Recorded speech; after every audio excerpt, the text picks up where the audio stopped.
မင်္ဂလာပါ Go Chemistry Channel ကပြန်လည်ကြိုဆိုပါရစေ Grade 11 Chemistry သင်ယူဟောင်း2019ပြည်တွင်းမေကွန်းဟောင်းရဲ့နောက်ဆုံးဖြစ်တဲ့ Number 8ရဲ့ပုတ်ခွဲ D နဲ့ E ကိုဖြည့်ပေးပါမယ် Lesson စခင်ဆရာမရဲ့ channel ကို like share နဲ့ subscribe လုပ်ပြီးတော့ Chemistry lesson တွေကိုစဉ်ဆက်မပြတ်သင်ယူဖို့ညာဘက်ထောက်မှာရှိတဲ့ bell လေးတီးဖို့မင်းနဲ့နော် Lesson ကိုစရအောင် Number 8D မှာပုတ်ခွဲနှစ်ပုတ်ရှိပါတယ် Number 1 က Write the valence equation in Watts ensemble for the laboratory preparation of ammonia gas. Explain how you would collect a sample of drying ammonia. Number 8 က laboratory preparation of ammonia ဓာတ်ခွဲခန်းထဲမှာ ammonia ထုတ်ဖော်ပုံကို10မှတ်တန်မမေးဘဲနဲ့4မှတ်တန်အနေနဲ့အပိုင်း2ပိုင်းခွဲပြီးမေးထားတယ်။ပထမတစ်ပိုင်းက ammonia ထုတ်ဖော်တဲ့ equation ကိုရေးခိုင်းတယ်။အဲ့ဒီလို equation ရေးတဲ့အခါမှာ in Watts ကို ensemble ကိုရေးရပါမယ်။နောက်ထပ်တစ်ပိုင်းကတော့ ammonia ကိုဘယ်လိုစုသလဲဘာဖြစ်လို့အဲ့ဒီလိုစုတယ်လဲဆိုရဲအချက်နှစ်ချက်နဲ့မိထားတယ်။ဓာတ်ခွဲခန်းထဲမှာအမိုနီးယားဓာတ်ငွေ့ထုတ်ဖော်ဖို့ calcium hydroxide slate line ကို any ammonium salt ဘယ် ammonium စားနဲ့မဆိုပေါင်းပြီးတော့အပူပေးခြင်းအဖြစ်အမိုနီးယားဓာတ်ငွေ့ရပါမယ်။ဒါကြောင့်ဆရာမတို့ equation ရေးတဲ့အခါမှာလေ calcium hydroxide ကို ammonium chloride, ammonium sulfate, ammonium nitrate, ammonium carbonate ကြိုက်တဲ့ ammoniumစားနဲ့ပေါင်းပြီးတော့မှ equation ရေးလို့ရပါတယ်။ဆရာမလွဲတဲ့ ammonium စားကိုရေးထားတယ်နော်။ equation ကြည့်လိုက်အောင်။ calcium hydroxide CaOH strikes ကို ammonium chloride NH4Cl နဲ့ပေါင်းပြီးတော့ဆရာမတို့အပူပေးလိုက်လို့ရှိရင် calcium chloride CaCl2 ရဲ့ water H2O ရဲ့ ammonia NH3 ရဲ့ရမယ်။ဒါဆရာမတို့စက်ထားမှာပါ။ Swamble နဲ့Watts ကိုအပေါ်မှာပဲရေးအောက်မှာပဲရေးကြိုက်တယ်လို့ရေးလို့ရတယ် equation ညှိအောင် Ca တစ်လုံးစီပဲဒါပေမဲ့ဒီမှာ CaCl2 ဆိုတော့ Cl နှလုံးဖြစ်တဲ့အတွက်ဆရာမ NH4Cl ကို2နဲ့မျှအဲ့ဒီခါမှာ nitrogen နှလုံးဖြစ်သွားတဲ့အတွက် ammonia ကိုလည်း2နဲ့မျှဒါဆိုရင်ကျမတို့ hydrogen ရေးကြည့်အောင်1 3 4 6 2နဲ့4ဆိုတော့ hydrogen 10လုံးဒီမှာလည်း2 4 4 8ဒီမှာ2နဲ့ဆိုတော့10လုံး oxygen ကလည်း twice လောက်ထားတာဆိုတော့2လုံးဒီမှာလည်း2နဲ့ညောက်တော့ equation ညှိသွားပြီခေါက်ပြန်ကြည့်မယ် calcium hydroxide plus ammonium chloride arrow to heat calcium chloride plus water plus ammonia သင်္ကေတကိုပြောမယ် CaOH twice plus NH4Cl arrow to heat CaCl2 plus H2O plus ပါလေ NH3 equation ကတော့ကိုယ့်ဘာသာကိုညှိတတ်တယ်နော်ဒါကအပိုင်းတစ်ပိုင်းနောက်တစ်ပိုင်းကကြတော့ ammonia gas is collected by the downward displacement of A အဲ့တော့သူမေးထားတာကအမိုနီးယားကိုဘယ်လိုစုတယ်လဲအဲ့တော့ဘယ်လိုစုတယ်လဲဆိုတော့စမကူဒီမှာရေးထားတယ်အမိုနီးယားကိုဗာလဲ downward displacement of ဘာဖြစ်လဲ A လေကိုအောက်သို့လျှော့ချစေသောနည်းနဲ့စုတယ်ဘာဖြစ်လို့လေကိုအောက်သို့လျှော့ချစေသောနည်းနဲ့စုတယ်လဲဆိုရင်ဒီမှာဆမ because it is lighter than A အမိုနီးယား gas ဒီလေထက်ဘာဖြစ်လဲပေါ့တယ် and very soluble in water ရေမှာအလွန်ပျော်တယ်ရေမှာအလွန်ပျော်တဲ့ဓာတ်ငွေ့ဖြစ်တဲ့အတွက်သူ့ကိုရေနဲ့စုလို့မရဘူးဆိုတော့လေနဲ့စုတယ်လေထက်လည်းသူကပေါ့တဲ့အတွက်ကြောင့်မလို့လေကိုအောက်သို့လျှော့ချစေသောနည်းနဲ့စုမယ်ဒီမှာဆင်မ line လေးတွေတားပေးထားတယ်နောက်တစ်ချက်က it is dry by passes through a line tower of quick lime CaO အဲ့တော့ line tower ဆိုတော့ဆင်မထုံးစင်လို့ပမာလို့ဘာသာပြန်မှာပေါ့နော်အဲ့တော့ဒီလိုစင်ရှိမယ်အဲ့ဒါကို tower လို့ခေါ်တယ်အဲ့ထဲမှာထုံးထည့်ထားတဲ့အတွက်သူ့ကို lime tower လို့ခေါ်တယ်အဲ့ lime tower ထဲမှာဘာလို့ပါလဲဆိုရင် quick lime မဖောက်ထုံး CaO ပါတယ်အဲ့တော့ပြောချင်တာက ammonia ဓာတ်ငွေ့ကို lime tower ကိုဖြတ်ခြင်းအပြင်6သွေးတဲ့ဓာတ်ငွေ့ကိုရနိုင်ပါတယ်အမှတ်ဘယ်လိုပေးလဲဆိုတာကိုဆင်မပေးပြပါမယ်ဒီဓာတ်ငွေ့ထုတ်ဖော်ပုံ equation အတွက်ဆင်မတို့ in ensemble သင်္ကေတနဲ့ရေးရင်တစ်မှတ်စာသားနဲ့ရေးတဲ့ in Watts ကတစ်မှတ်2မှတ်ရပါမယ်เนาะဒါ equation အတွက်ဆင်မတို့2မှတ်ရပြီပြီးတော့သူမေးထားတဲ့ဒီဘယ်လိုစုတယ်လဲဆိုတဲ့အချက်တွေထဲမှာဆင်မအခု line ထားတဲ့အချက်တွေကိုတစ်ခုတဝက်နှုံးပေးမယ် downward displacement of A အတွက်ဘယ်လောက်လဲတဝက် lighter than A အတွက်ဘယ်လောက်လဲတဝက် very soluble in water အမှတ်တဝက်ပြီးတော့ line tower ပုံဖြတ်မယ်လို့ရေးတဲ့အတွက်ကြောင့်မလို့တဝက်ဒါဆိုရင်ဆင်မတို့တစ်မှတ်2မှတ်3မှတ်4မှတ်ဒီ ammonia gas ဓာတ်ငွေ့ထုတ်ဖော်ပုံကိုသူကပုံမပါဘူးပုတ်အရှိအနေနဲ့မမေးဘဲနဲ့သူလိုချင်တဲ့အချက်ကိုပဲဆရာမတို့ point လေးကိုထုတ်ပြီးဖြေရမှာဖြစ်တဲ့အတွက်ဘယ်နှမှတ်ရမလဲ4မှတ်ရပါမယ်နောက်ထပ်ပုတ်ခွဲ number 2 write equations representative of the reaction of dilute sulfuric acid with metallic oxides and hydroxides ဆိုတော့ဆရာမဖြေခဲ့တဲ့ ammonia ဓာတ်ငွေ့ထုတ်ဖော်တဲ့ equation က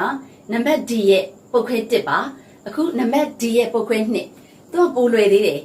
metallic oxide ကို dilute sulfuric acid နဲ့ဓာတ်ပြုတဲ့ equation ကိုရေးခိုင်းတာအဲ့တော့ metallic oxide လို့သူမေးထားတဲ့အတွက်ဆရာမတို့က sodium oxide ကိုသုံးလို့ရတယ် magnesium oxide ကိုသုံးလို့ရတယ် calcium oxide ကိုသုံးလို့ရတယ်စိုက်တဲ့ metal ရဲ့ oxide ကိုသုံးပြီးတော့ dilute sulfuric acid နဲ့ဓာတ်ပြုတဲ့ equation ကိုရေးပေးရုံပဲဒါကြောင့်ဆရာမက sodium oxide ကိုရေးထားတယ်ကြည့်အောင်နော် sodium oxide Na2O ကို sulfuric acid dilute H2SO4 နဲ့ပေါင်းရင် sodium sulfate Na2SO4 နဲ့ water H2O ရတယ်တွေ့ရနော်တစ်ခေါက်ကြည့်ရအောင် sodium oxide Na2O ကို sulfuric acid dilute နော် H2SO4 dilute နဲ့ပေါင်းမယ်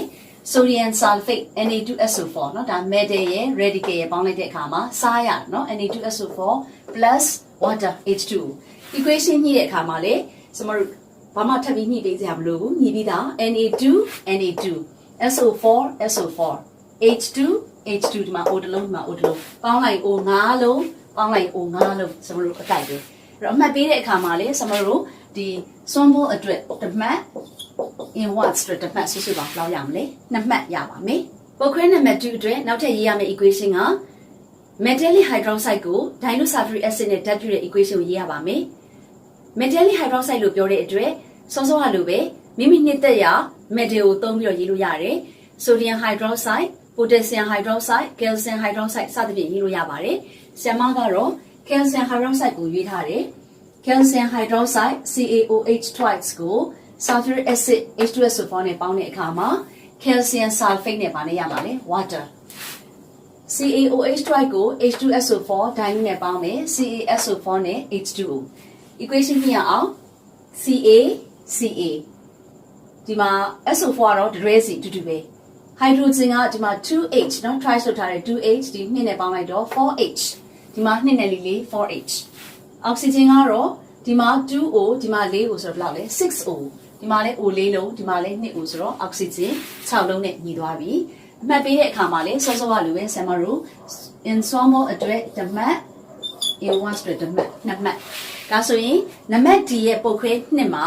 metallic oxide နဲ့ sulfuric acid နဲ့ဓာတ်ပြုတာက2မှတ် metallic hydroxide နဲ့ dilute sulfuric acid နဲ့ဓာတ်ပြုတာက2မှတ်စုစုပေါင်း4မှတ်ဆိုမှ AD အတွက် ammonia ဓာတ်ငွေ့ထုတ်ဖော်ပုံ equation နဲ့သူ့ရဲ့ဘယ်လိုစုတယ်လဲဆိုရင်မေကွန်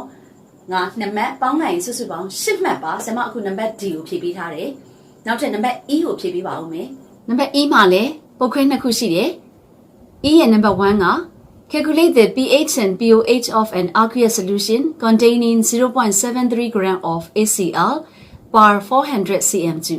ဒါက chapter 13ကပို့စာပါကျောင်းသားအများစုရွေးမယ်လို့ဆရာမထင်ပါတယ်နံပါတ် E ရဲ့ပုတ်ခွဲ1က hydrochloric acid ကို gram ပေးထားတဲ့ volume cm3 ပေးထားပြီးတော့ pH နဲ့ pOH ကိုရှာခိုင်းတယ်ဆရာမတို့က hydrochloric acid ရဲ့ပေးထားတဲ့ gram ကိုမိုးပြောင်းရပါမယ်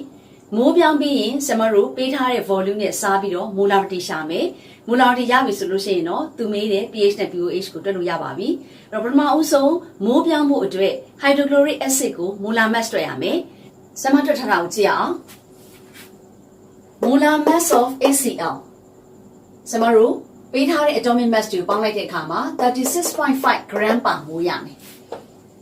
molar mass ရပြီဆိုလို့ရှိရင် HCl ရဲ့ mole ကိုရှာရမယ်အဲ့တော့မိုးကိုလိုချင်ရင် mass ကိုဒီ molar mass နဲ့စားမယ်အဲ့တော့ mass က gram molar mass က gram per mole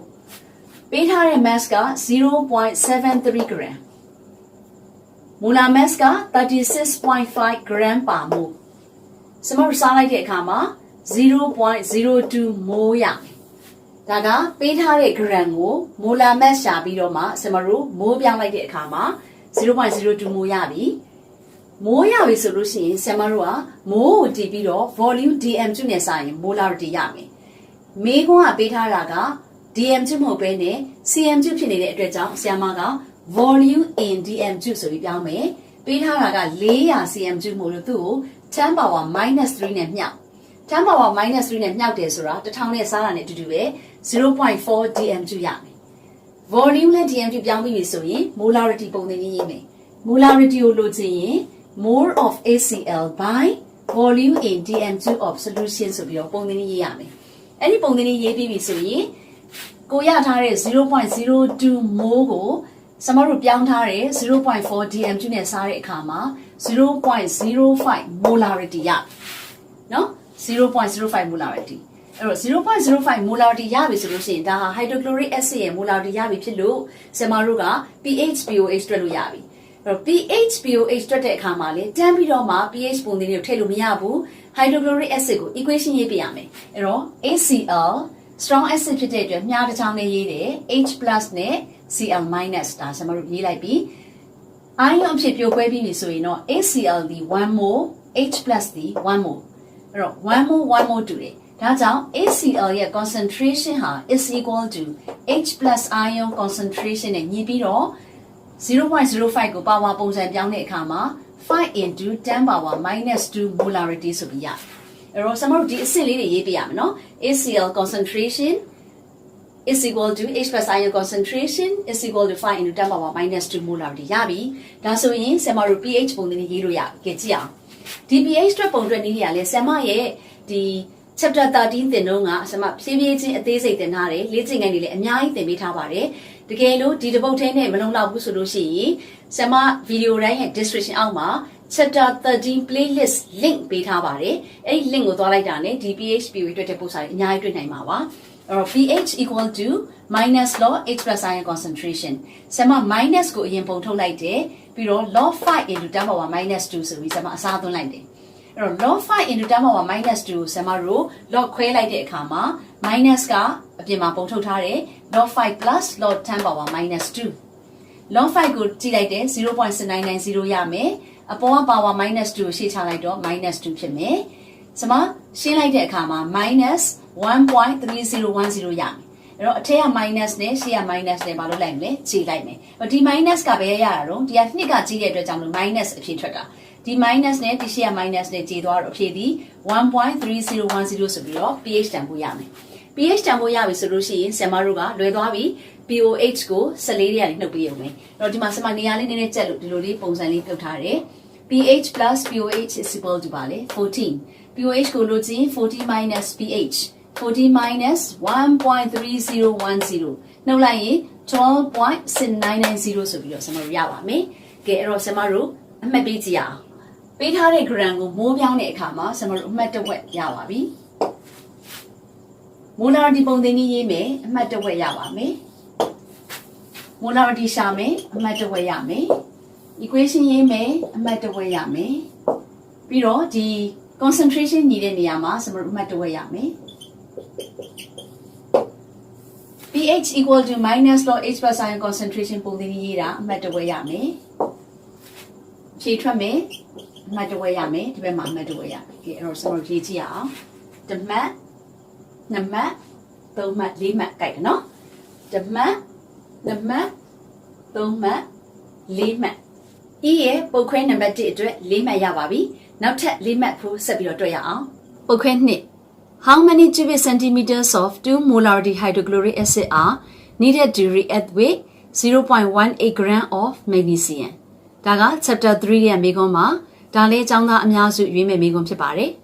နံပါတ် E ရဲ့ပုတ်ခွဲနံပါတ်2မှာ magnesium ကို gram နဲ့ပေးထားတယ်အဲ့ဒီ magnesium ကို2 molarity ရှိတဲ့ hydrochloric acid နဲ့ဓာတ်ပြုတဲ့အခါမှာ hydrochloric acid တူတယ်ဘယ်လောက်လိုမလဲလို့မေးထားတယ်ကျမတို့ရတဲ့တူတယ်ဒီ cubic centimeter နဲ့ပြရမှာပါအဲ့တော့ပထမအဆုံးဆရာမတို့က magnesium ရဲ့ gram ကိုမိုးပြောင်းရမယ်မိုးရပြီဆိုရင်တော့ magnesium နဲ့ hydrochloric acid နဲ့ဓာတ်ပြုတဲ့ equation ရေးရမယ်ဓာတ်ပြုတဲ့ equation ရေးပြီးရင်တော့သူတို့ရဲ့ဓာတ်ပြုတဲ့မိုးအချိုးပေါ်မှာမူတည်ပြီး hydrochloric acid ရဲ့မိုးရလာမယ် hydrochloric acid ရဲ့မိုးရပြီဆိုရင်တော့ molarity ပုံသဏ္ဍာန်ရေးပြီး molarity နဲ့ volume cm2 ကိုဆရာမတို့နေရာလေးပြောင်းပြီးတော့တွက်လိုက်တာနဲ့ဆရာမတို့လိုချင်တဲ့ volume ကိုရပါမယ်ဆရာမနဲ့အတူတူလေ့ကျင့်လိုက်ရအောင်မိုးတော့ magnesium ကိုလိုချင်ရင် magnesium ရဲ့ mass ကိုတည်ပြီးတော့ molar mass နဲ့စားရမယ် magnesium က atom တစ်လုံးနဲ့ဖြစ်တဲ့အတွက်ကြောင့်မလို့သူပေးထားတဲ့ atomic mass နဲ့စားရုံပါပဲ24 gram per mole နဲ့စားလိုက်မယ်အဲ့ဒီခါမှာဆရာမတို့ 0.0075 mole ရမယ် magnesium ကို hydrochloric acid နဲ့ဓာတ်ပြု equation ရေးမယ် MgCl2 နဲ့ H2 ရမယ် equation ညှိတဲ့အခါမှာ HCl ကို2နဲ့မြောက်မယ်ဒါကြောင့် magnesium ဒီ1 mole HCl ဒီ2 mole ဖြစ်မယ် ဆရာမတို့မှာ magnesium ရှိတာဖြစ်တဲ့အတွက် magnesium ကနေစခေါ်မယ်နော် 1 mole of magnesium ဟာ2 mole of ဘာနဲ့လဲ HCl နဲ့ဓာတ်ပြုမယ် 0.0075 mole ရှိတဲ့ magnesium ဟာဘယ်လောက်လဲအဲ့တော့မှာဆရာမ2 mole နဲ့ 0.0075 mole နဲ့ဘာလုပ်မလဲမြောက်မယ်ဆရာမဒီမှာရှိတဲ့1 mole နဲ့ဘာလုပ်လဲစားတယ်အဲ့တော့ထုံးစံတိုင်းဆရာမဒီ mole နဲ့ mole နဲ့ဘာဖြစ်မလဲကြေသွားမယ်ကြေသွားပြီးတော့ရလာတဲ့အဖြေဒီ 0.015 mole ရှိတဲ့ HCl ကိုဘာလုပ်လဲရ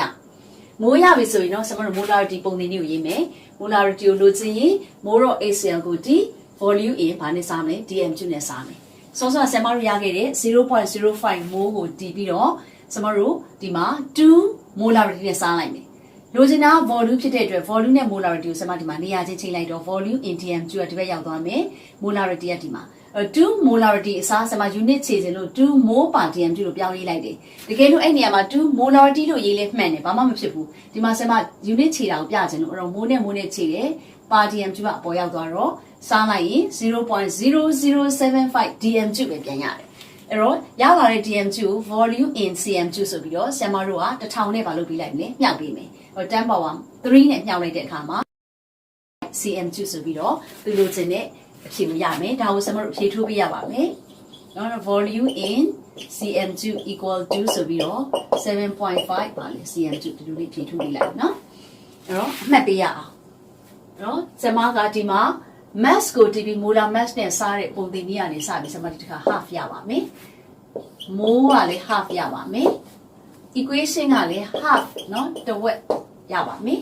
ပြီးတော့1 mole ရှိတဲ့ mg က2 mole နဲ့2 mole ရှိတဲ့ HCl ဓာတ်ပြုတယ်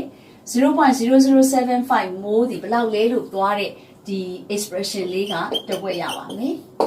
ပြီးတော့ဆရာမတို့အဖြေနော်အဖြေတစ်ဝက်ရမယ်အဲ့တော့ဆရာမတစ်မှတ်နှစ်မှတ်ခွဲရပြီ molarity ပုံသင်နည်းအတွက်မှတ်တစ်ဝက်ရမယ်3မှတ်ရပြီဒီမှာဆရာမအဖြေ dm2 ရမယ်3မှတ်ခွဲနောက်ဆုံးဆရာမတို့ဒီမှာရမယ်ဘယ်လောက်လဲ4မှတ်ဆရာမလည်းပြန်ရေးကြည့်ရအောင်တစ်မှတ်နှစ်မှတ်ဒီမှာတစ်ဝက်ဒီမှာတစ်ဝက်ဆိုဘယ်လောက်လဲ3မှတ်ဒီမှာတစ်ဝက်ဆိုတော့